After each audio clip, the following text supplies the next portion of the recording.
I'll be rich until they got the rhythm and the hype. Talking about the noise brigade, stirring up noise all night. They dive deep into the madness. No topic left unturned from corn dog to John. Yo, what's up?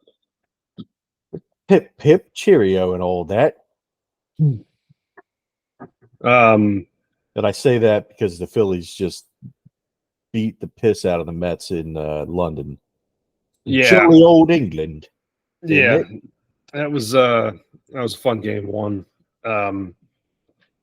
the expectations were obviously to be on the Phillies side. The Mets aren't doing anything this year, and actually thought it was funny. There was a comment I saw from a Mets fan, and look, hey, diehard fan, I'm sure. But made the comment of, oh, all we need to do is sweep the Phillies in London and we're back on our feet. And it's like, before that happened, you were 16 and a half out of first. And look, I'm not going to talk trash here because I know how that goes. Yeah. But it's like, even if you did, it really wouldn't improve your standings a whole lot. So Yeah. you need a whole lot more to break right. Yeah, that's very true. One of the funny things that I saw, and it appeared to be a Phillies fan, of course, was he was wearing a t-shirt that it was a red t-shirt with white writing. It was like the Phillies font, and it said Great Britain blew, or the British blew a 13 colony lead. That's awesome. Yeah. So That's I thought pretty that good. yeah, I thought that was pretty good. That was a good one. Yeah. But yeah, man, it's cool to see the Phils playing over in England, getting some international exposure, growing the game. I didn't realize that Chase Utley lived in England now. Yeah, he is like I don't know his title. It's like ambassador basically for the MLB, just for that sole purpose. Yeah. Is the reason why he's overseas and particularly in England to try to grow the game. And we can kind of go down different roads with this. This has been tried in iterations in different sports over the years to varying degrees of success. It ultimately it would be one of those things. Well, if they really wanted to grow it, they would have to kind of borrow from wrestling and run developmentals or run, college, collegiate leagues, summer leagues that were essentially developmental. Hey, we have an 8-team league and one team feeds 4 different MLB teams or whatever. That something like that. That's about the only way it's going to work. So I don't think you they're don't going want to to run see. Sorry. professionals out there like you are in Japan or somewhere where it's already. You're talking to me like years down the road until something like that would happen, in my opinion. You don't want to see a USFL situation. Well, that or like go back to the old World Football League. Yeah. Well, no, I mean, I was more facetious on my end. yeah, no, but you know what I mean though. Like go back to like think about that when they tried that and Yeah. kind of what a disaster that was. It's the Rhine fire and the that's the only one I remember. Yeah, and I'm not saying there's not summer baseball going on in England. I'm sure there's like some kind of semi-pro, pro, whatever you want to call it, type stuff. But as far as having like some kind of MLB branded, almost like I said, I use the wrestling analogy because to me it just makes more sense. Like prior to COVID, you had NXT UK running roughshod, and the plans were to have an NXT Japan and India and whatever, and all these other spots. Like you could do something like that, but your base is going to be like collegiate level players. To me, I don't know where else you're going to find that many pro baseball players that are going to want Yeah. to. Yeah, no, you're right on that. But let's, we've got some gaming stuff to talk about, but before we have to talk about this because it's been bouncing around the internet and we've got taken by some of the rumors and stuff. But the one place where I don't agree with let's get some expansion going is down in Brazil. Obviously there was the rumors that supposedly it was because of gang violence, and that's why the Eagles and the Packers couldn't wear green.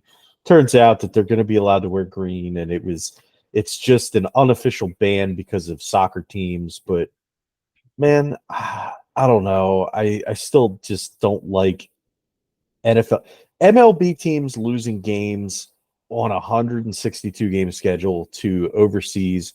Okay, cool, whatever. NFL, you only get 8, or depending if you're lucky, you get 9 home games a year.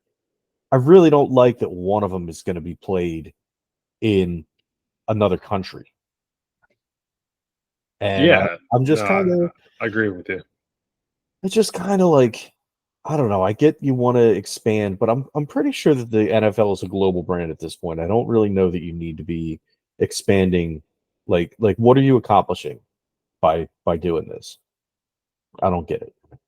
Yeah, and they've played what over the last several years. They've run games out of Germany and Mexico. They've done that for a long time. Um, you know, it's great. I mean, it's cool. You have. I realize there are global fans of the product, but yeah, I mean, really, kind of taken away from a home game from a schedule that, like I said, at best is 9 games. That's a tough pill to swallow. I mean, that's especially whenever look, it's expensive to go to a baseball game, but it's really expensive to go to a football game for that reason. I mean, it's crazy. So you take a one away, I mean, it's going to drive prices on the other games up even higher on the secondary markets. So, Right. Especially if your team's doing well. Right. Which, I mean, by all rights, we expect the Packers and the Eagles to be 2 of the better teams in the NFC this year. So, I mean, for the Packers, it's an away game, so no big loss for them. Yeah. Yeah. The Eagles were expected to be pretty good this year. So, Yeah. No, I don't know. I just don't know. I don't know where. I guess other than the building the global brand, if you will, I just don't know where the draw really is. Other than that, I'm not going to sit there and say, hey, this is a horrible idea or whatever. I can't say that because I do think it's kind of cool that they're branching out to a yet a different place. But the original rumors, like you said, suggested, hey, they can't play this because, or they can't wear these colors because of supposed gangs or even the soccer rivalries. Um, when stuff like that starts coming out, it's like maybe there's some legitimacy to that. Like, right.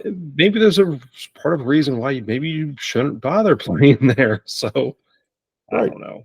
And that was my thought process was like, if we're really the original rumors that we had heard and that were kind of pissing us off was that they're going to have to go from the hotel to the stadium by armored personnel carrier and shit like that. And it was that the reason that they couldn't wear green was because of gang violence and all this other stuff. And it was just a bunch of nonsense that people were passing around on the internet because, what else is the internet good for? So the, it was just one of those weird internet rumors, and it got cleared up, and it's going to be, I guess, a spectacle. Yeah, it'll be fun. It'll be fun. I mean, it'll be, be what it is. All right, yeah, we do have some gaming stuff though. I'm a big fan of the Civilization series, and that was announced here within the last couple of days of us recording this at Summer Game Fest, which I'll be honest with you, I was not really, I guess, open to or knew about. I don't know. Was that something you've ever been on your radar? I've never heard of it in my life. Yeah, they make it sound like it's been around for years, and I really don't know. Yeah, dude, I've never heard of it before in my life, but I'm always happy to get more gaming news and hear about new releases. So I'm glad it's there, especially without having E3 or any of that stuff to look forward to? Yeah. No, big fan of the Civ series. I've mostly the older games, 2, 3, and 4. I played a ton of. I'll be honest, I don't know that I ever really played on the original as well, but I don't know that I ever played much of 5. I played a lot of 6, mostly on the Switch, and the only thing that I was really kind of disappointed with on the Switch version was that it tended to crash quite often, which is not a game you really want to crash in, especially whenever it does, because the autosave feature doesn't autosave every turn, or at least it didn't, and it might have not saved your last 30 turns. So that's typically not fun, especially when you play expansive maps and stuff. So it kind of turned me off a little bit. It was like, I really love this game, but it's like hard for me to be like, oh, I'm this far into it. I'm 6 hours in. It's like, oh yeah, well, we just reset your last hour of progress. It's like, Yeah. thanks. And that right there is where I end up just saying, you know what? Fuck it. I don't need to play this game anymore. Yeah, it gets, and it was something we've talked about long time on here. I get kind of that bad taste in my mouth with games that just flat out don't work. It's like that's kind of the whole point. Like it should, right? I mean, Right.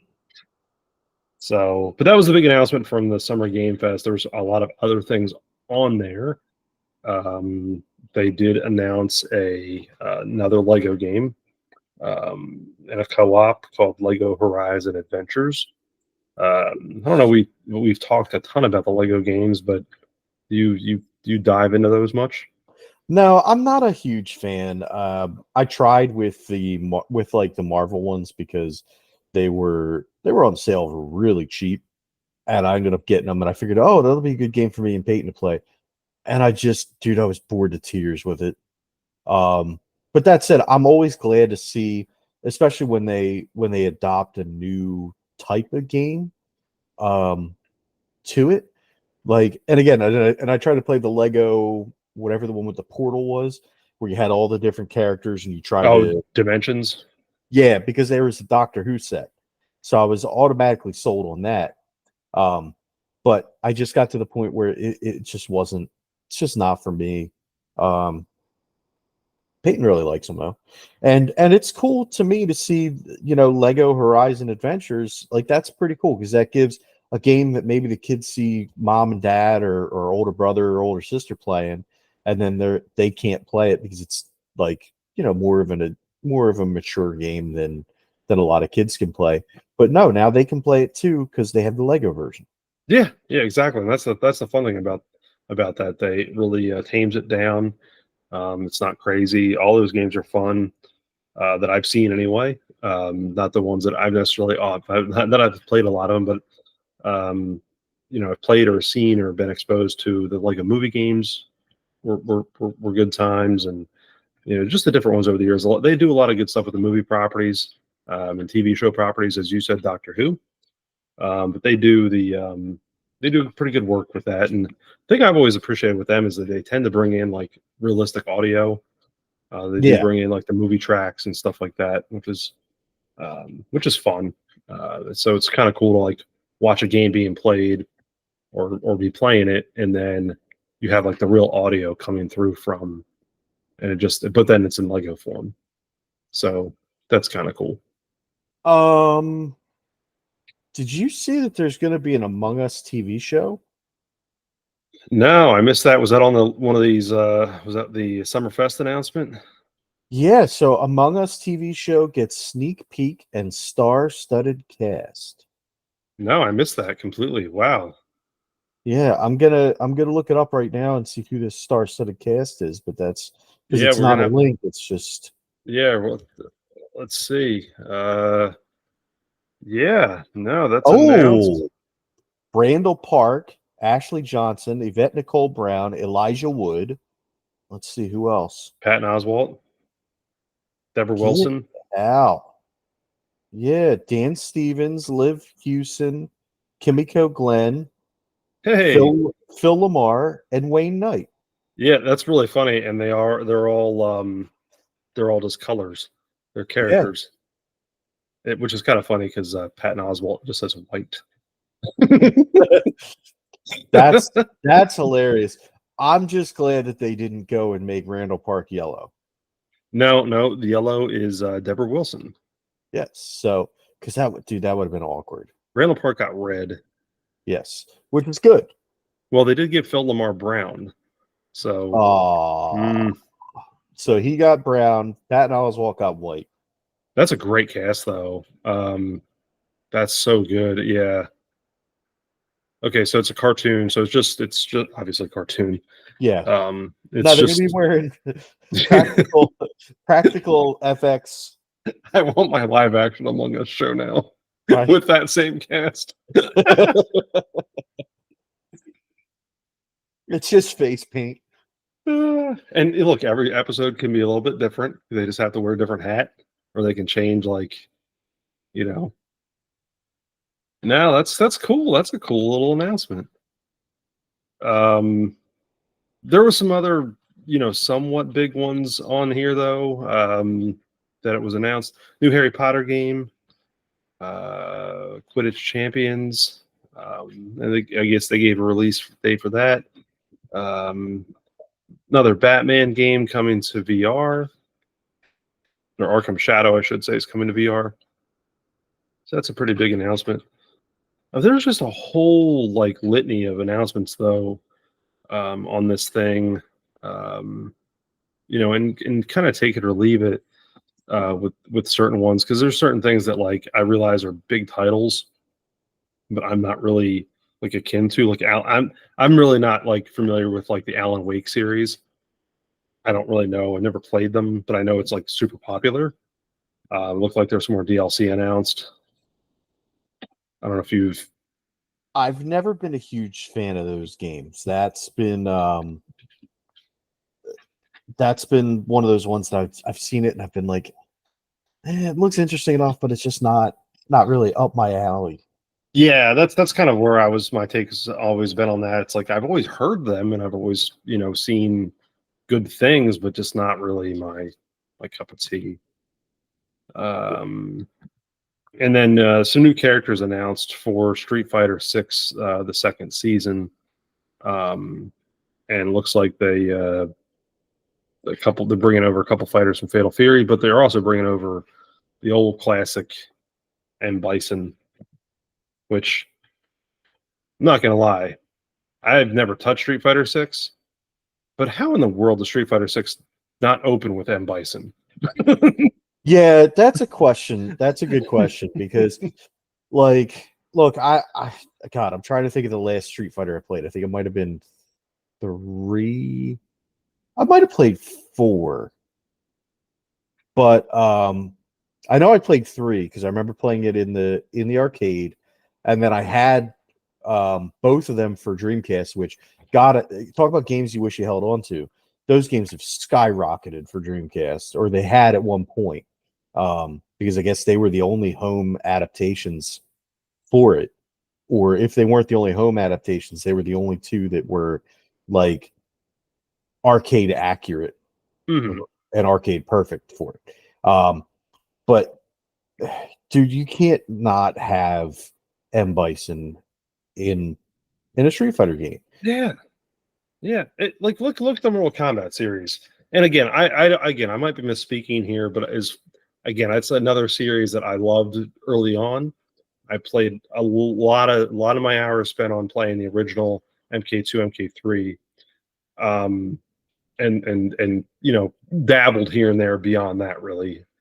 But look at the original antagonist, Shang Tsung, who ends up showing up, as far as I know, just about every darn game, therefore beyond. And M. Bison, to me, is in that same vein. It's how in the world is he not included as again, I don't know what storylines they've had. I know these video games typically do have, they're very, to me, it's almost like comic books.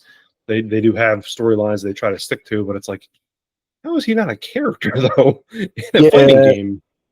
And then what I'll say about it is this, and part of the reason why I stopped getting Street Fighter games, besides the fact that I'm just garbage at them now, because they've gotten way too complicated and people tend to play this shit like it's their job now. Yeah, you can't just mash the X button, dude. Which for some of them it is a job now because they make so much money off the tournaments and shit. But you know, it's gotten ridiculous. But Comcast, well, that's who they're acting like. So Capcom had gotten to the point where they were putting characters on the disc, like the game was shipping with the characters, but they were blocking them behind a paywall. Really? And they were doing this. They were saying, "Oh, we're going to release new characters. We're going to release new characters." Characters were already on the disc. They were data mined, and the characters were already on the disc. And every DLC was already on the disc. It was just locked behind a paywall. Oh. Once you paid that, then those characters became available to you. So once they started doing that, I was like, "Nah, you know what? I'm out. I don't need to give Capcom any more money for these games." Yeah, that's because that's dirt.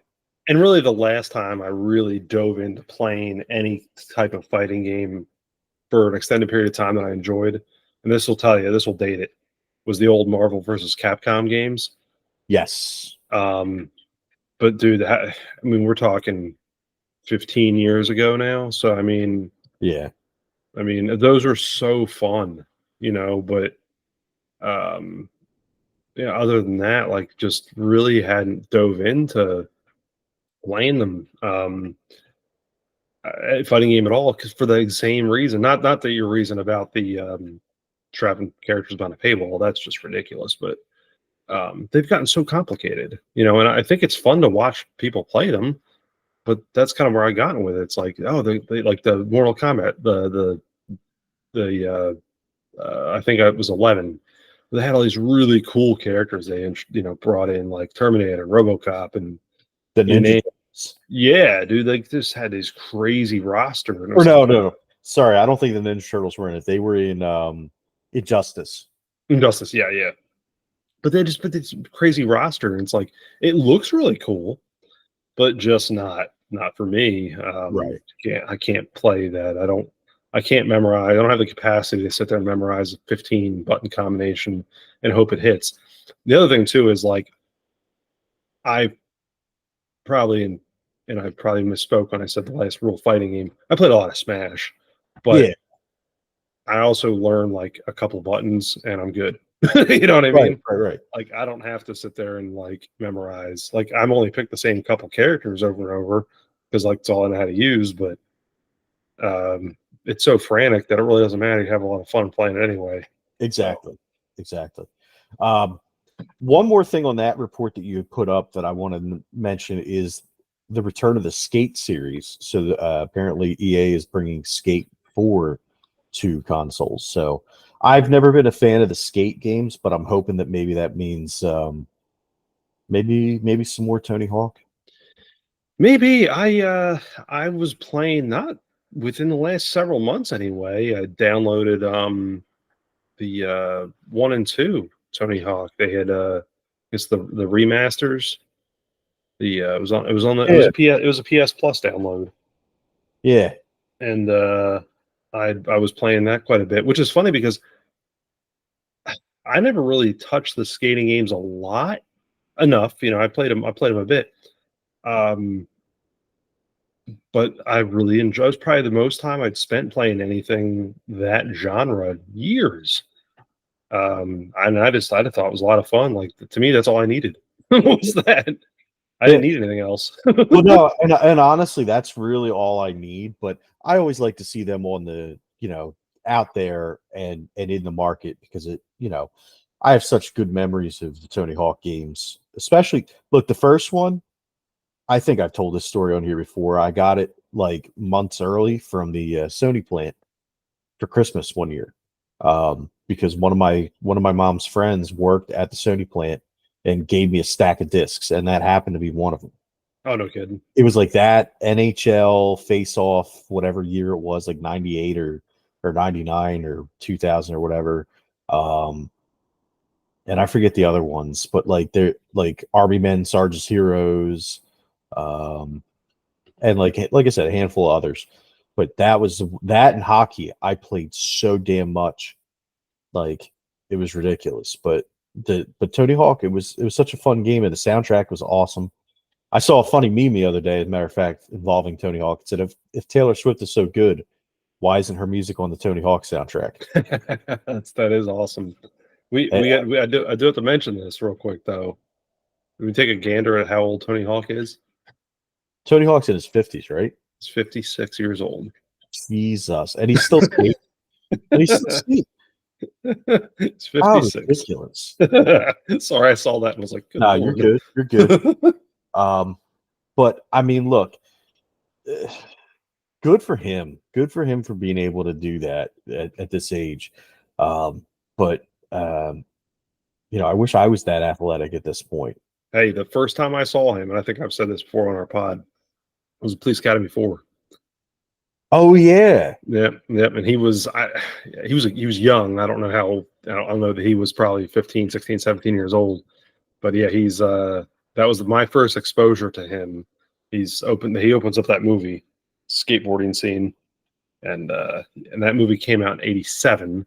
And I remember watching that movie in the 80s, so it was very likely that that was probably, my first exposure to him. So, and I obviously followed him through obviously X Games and all that, Right. well before the video games came out. But I've always been a fan of his. He's a fantastic guy all the way around.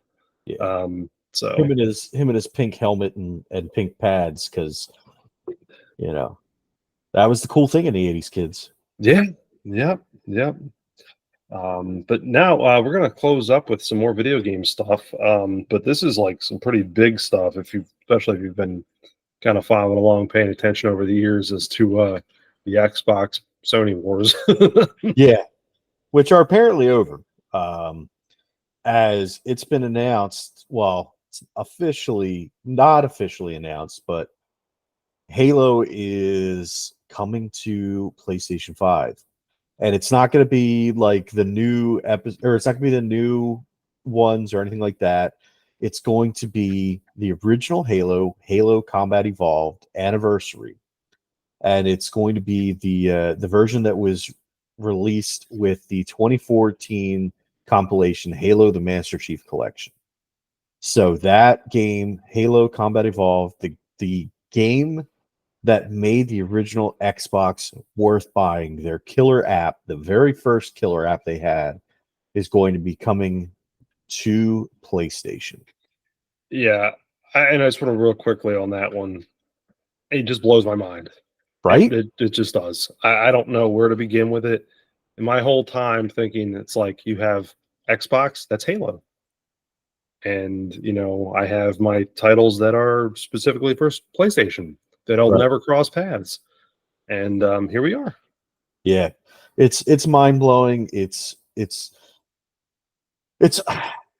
I don't want to say it's the end of an era, because I still think that Xbox is going to, they've said that they're not bringing out the new games for it yet, but I also feel like this is the first domino to fall on Microsoft becoming just a gigantic third party for Sony and Nintendo. And let's not kid ourselves. This is not a small domino.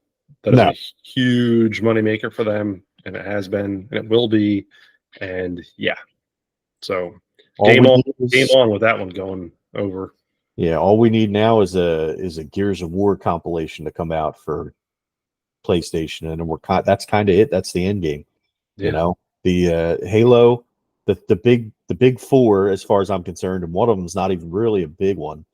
The big four for Microsoft are Halo, Gears, Forza, and Crackdown, which I guess maybe would be 3.5. So you've already got Halo going. You don't really have a need for Forza except for Forza Horizon, which maybe that's why they've branched off and they've done the Horizon games instead of just the straight Sims with the regular Forza games, because that's basically Gran Turismo. Right. So, it's going to be interesting. Yep.